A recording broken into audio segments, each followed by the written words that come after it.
कर्मा शुक्ला कृष्णम योगिनिस्त्र विधमि तरेषाम। शब्दार्थ कर्म बराबर कर्म, अशुक्ल अकृष्णम बराबर न शुक्ल न कृष्ण, योगिनः बराबर योगी का, त्रिविधम बराबर 3 प्रकार का, इतरेषाम बराबर दूसरों का होता है। अन्व्यार्थ योगी का कर्म अशुक्ला कृष्ण होता है, दूसरों का 3 प्रकार का होता है। व्याख्या कर्म 4 प्रकार के होते हैं। पहला कृष्ण, पाप रूप कर्म अर्थात हिंसा आदि दूसरों को हानि पहुंचाने वाले स्तेय, व्यभिचार आदि कर्म दुराचारी पुरुषों के होते हैं। दूसरा शुक्ल, पुण्य कर्म अहिंसा आदि दूसरों को लाभ पहुंचाने वाले स्वाध्याय, तप, ध्यान आदि धर्मात्माओं के होते हैं। तीसरा कृष्ण शुक्ल, पाप पुण्य मिश्रित कर्म जिनमें किसी को हानि किसी को लाभ हो, साधारण मनुष्यों के होते हैं। चौथा अशुक्ल अकृष्ण, न पुण्य न पाप अर्थात फलों की वासना रहित निष्काम शुद्ध कर्म।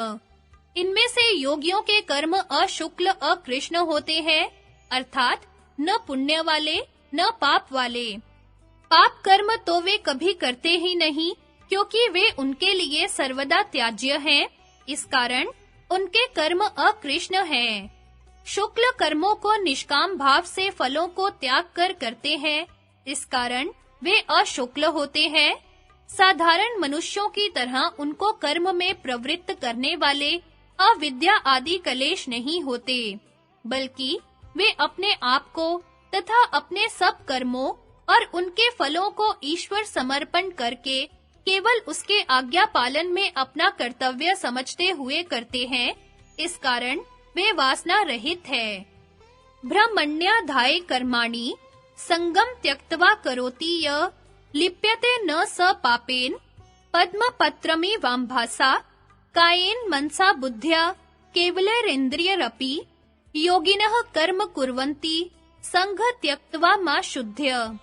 युक्तः कर्म फलं त्यक्त्वा शान्तिमा प्रणोति नैष्ठिकीम् अयुक्तः कामकारेण फले सक्तो निबध्यते। जो पुरुष सब कर्मों को परमात्मा में अर्पण करके आसक्ति को त्याग कर कर्म करता है, वह पुरुष जल से कमल के पत्ते के सदृश पाप से लिपायमान नहीं होता। निष्काम कर्म योगी केवल इंद्रिय, मन, बुद्धि और शरीर द्वारा भी आसक्ति को त्याग कर अंतःकरण की शुद्धि के लिए कर्म करते हैं। निष्काम कर्म योगी कर्मों के फलों को परमेश्वर के अर्पण करके परमात्मा प्राप्ति रूप शांति को प्राप्त होता है। साधारण मनुष्यों के 3 प्रकार के कर्म। पहला शुक्ल बराबर अच्छे, दूसरा कृष्ण बराबर बुरे, तीसरा शुक्ल कृष्ण मिश्रित बराबर अच्छे बुरे मिले हुए होते हैं। इस कारण वे चित्त में फलों की वासना को पैदा करते हैं। संगति पहले बताए हुए योगियों से अतिरिक्त साधारण मनुष्यों के 3 प्रकार के कर्मों का फल बतलाते हैं। ततस्त द्विपाका अनुगुणा नाम एवाभिव्यक्ति वासना नाम। शब्दार्थ ततः बराबर उससे, तद विपाक अनुगुणा नाम एव बराबर उन्हीं के फल के अनुकूल ही, अभिव्यक्ति ही बराबर प्रकटता, वासना नाम बराबर वासनाओं की होती है। अन्व्यार्थ उन 3 प्रकार के कर्मों से उनके फल के अनुकूल ही वासनाओं की अभिव्यक्ति होती है।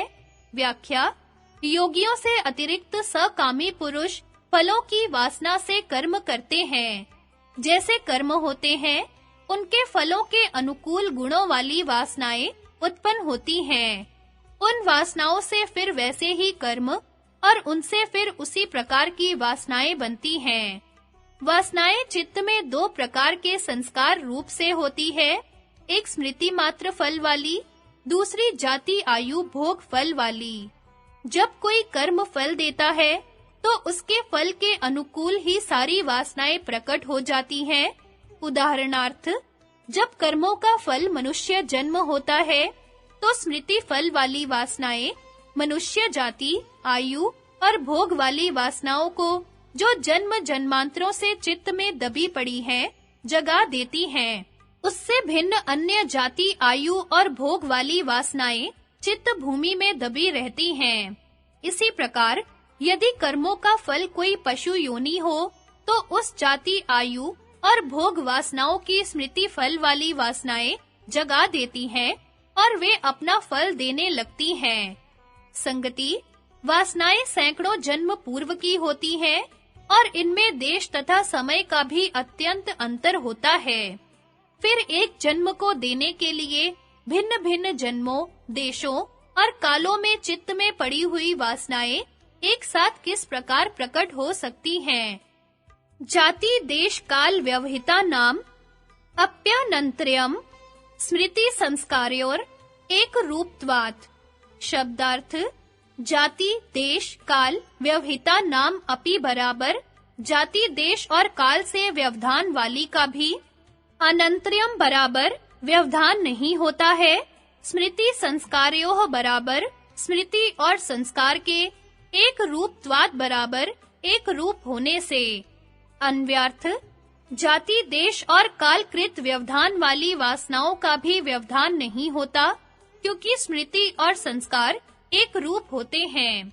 व्याख्या: जाति, देश और काल का निकट होना वासनाओं के संस्कारों के प्रकट होने का कारण नहीं होता है, बल्कि उनको प्रकट करने वाला कारण उनका अपना-अपना अभिव्यंजक होता है। वह संस्कार चाहे कितने ही पिछले जन्मों के हो और चाहे उनमें कितना ही देश और काल का व्यवधान हो, अभिव्यंजक मिलने पर वे तुरंत प्रकट हो जाते हैं। उदाहरणार्थ, जब कर्म फल यह हो कि मनुष्य किसी पशु योनि में जाए, तो वह उन सब वासनाओं के संस्कारों के जगाने में अभिव्यंजक हो जाते हैं, जो उस जाति के बनाने वाले अथवा उनमें भोगे जाने वाले हैं। चाहे वे सैकड़ों जन्म पहले के बने हुए हों, चाहे सहस्त्रों वर्षों व्यतीत हो गए हों और कितने ही दूर देश के क्यों न बने हों, यह व्यवधान उनके प्रकट होने में रुकावट न डाल सकेंगे। जैसे संस्कार हो, वैसी ही स्मृति होती है।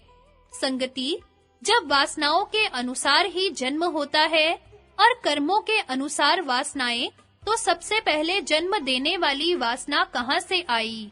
उत्तर: तासाम नादित्वम चाशीशो नियत्वात्।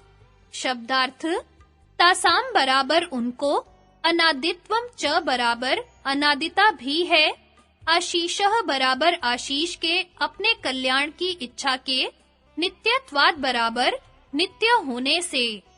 अन्व्यार्थ: उन वासनाओं के आशीष के नित्य होने से अनादित्व भी है। व्याख्या: आशीष: अपने कल्याण की इच्छा की मेरे सुख साधन सदैव बना रहे, उनसे मेरा वियोग कभी ना हो, यह इच्छा सर्व प्राणियों में सदैव पाई जाती है। यही संकल्प विशेष सब वासनाओं का कारण है। इसके सदा से बने रहने के कारण वासनाओं का सदा से बना रहना है। यह इच्छा प्रवाह से अनादि है, इसलिए वासनाओं का भी प्रवाह से अनादित्व सिद्ध होता है, इसका कोई आदि नहीं है। विशेष वक्तव्य: इस सूत्र के भाष्य में भाष्यकार ने प्रसंग से चित्त के परिणाम का विशेषता के साथ वर्णन किया है। उसको बतलाने के लिए निम्मित व्यास भाष्य अर्थ सहित लिख देते हैं। तासाम वासना नाम शीशो नित्यत्वाद् नादित्वम ये मात्मा शीर्मा न भुवम भूयास्मिति सर्वस्य दृश्यते सा न स्वाभाविकी कस्मात् जातमात्रस्य जन्तोर्ननु भूतमरण धर्मकस्य द्वेष दुखानु स्मृति निमित्तो मरण त्रासः कथं भवेत् न च स्वाभाविकं वस्तु निमित्तम् उपादते तस्मात् न दिवासनानु विद्धमिदं चित्तम् निमित्त वशात् काश्चित् देव वासनाः प्रतिलभ्य पुरुषस्य भोग्योपावृतन्ते इति तच् धर्मादि निमित्तापेक्षम् निमित्तं च द्विधम् बाह्यमाध्यात्मिकं च शरीरात् दिशाधनापेक्षम् बाह्यं स्तुति दानाभिवादनादि चित्तमात्राधीनम् श्रद्धाद्य आध्यात्मिकम् तथा चोक्तम् ये चैते मेत्राद्यो ध्यायिनीनां विहारास्ते बाह्य साधन निरननुग्रहत्मान प्रकृष्टम धर्मम भी निवृत्त्यन्ति तयोर मानसम बल्यः कथम ज्ञान वैराग्य केनातिशय्यते दंड कारण्यम च चित्त बल व्यतिरेकेण शारीरेण कर्माण शून्यम कह कर्तुम मुत्सहेत समुद्रम गस्त्य वद्वा पिबेत।